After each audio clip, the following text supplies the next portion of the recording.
Hello class 12। अगर आपका भी पेपर है केमिस्ट्री का और आप अभी तैयार नहीं हैं और कंफ्यूज हैं तो आपको कौन से क्वेश्चन करने हैं, पहले और दूसरे चैप्टर के क्वेश्चन अभी लेके आया हूं मैं।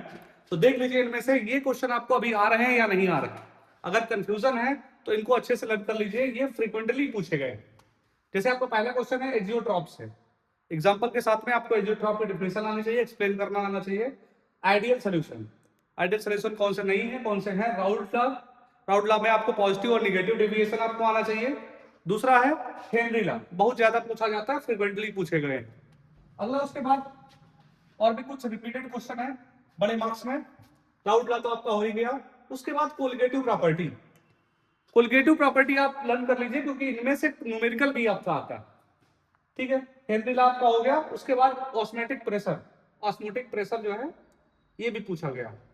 तो कोलिगेटिव प्रॉपर्टी कई बार पूछ लिया जाता है कि है क्या और उनके एग्जांपल आप बताओ, और कई बार उन पे न्यूमेरिकल भी पूछा जाता है, तो उसके न्यूमेरिकल भी आप तैयार कर लो। एक दो न्यूमेरिकल आपके यहाँ पे हमने ऐड कर दिए हैं।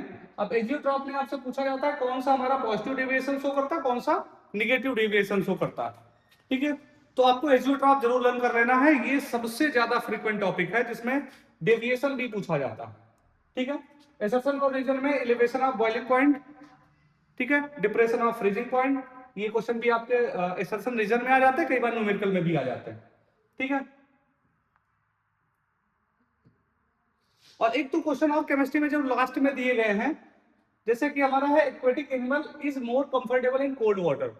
जो एक्वेटिक एनिमल है पानी में रहने वाले हैं, वो कोल्ड वाटर में क्यों कंफर्ट ज्यादा महसूस करते हैं देन द वार्म वाटर। अगर गर्म कर दिया जाए, पानी गर्म हो जाए तो फिर क्या होगा, ऑक्सीजन के लेवल में क्या डिफरेंस आएगा, वो आपको आंसर करना। ठीक है, अगला अगर इलेक्ट्रोकेमिस्ट्री से देखें तो सबसे पहला आपका व्हाट इज इलेक्ट्रोकेमिकल से डिफाइन करना है। उसके बाद स्टैंडर्ड इलेक्ट्रोड पोटेंशियल क्या होता है। अगला है कि व्हिच इलेक्ट्रोड एक्ट एज, कौन सा एनोड जैसा एक्ट करता है किसमें, गैल्वेनिक सेल में।